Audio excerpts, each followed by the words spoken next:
Paano ang mga bagsakan ni Bugoy? Paano yung mga ano niya na, paano siya nag-reply sa'yo? Ang Parang tagal ganon. na. Nag-chat ako sa kanya. Siguro mga 10 p.m. nag-reply siya. Late Naku po, na. yung mga ganyang oras, mga kung ano, yan, sige, tuloy mo.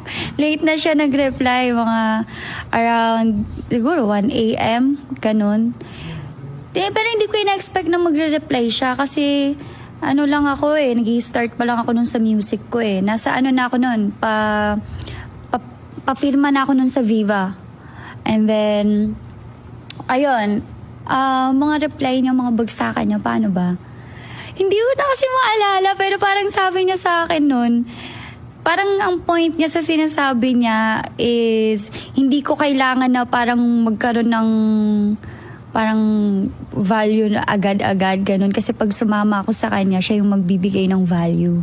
Parang yun yung point niya. And then yun, ganun yung mga bagsakan niya kung paano niya siya naririnig or nakikita sa social media. Ganun na ganun din siya nun makipag-usap sa akin.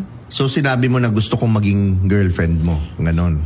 Parang gusto ko sumama sa kanya. Gusto ko mag-work kami ganun sa music. Hindi ko sinabing girlfriend or ganun, hindi.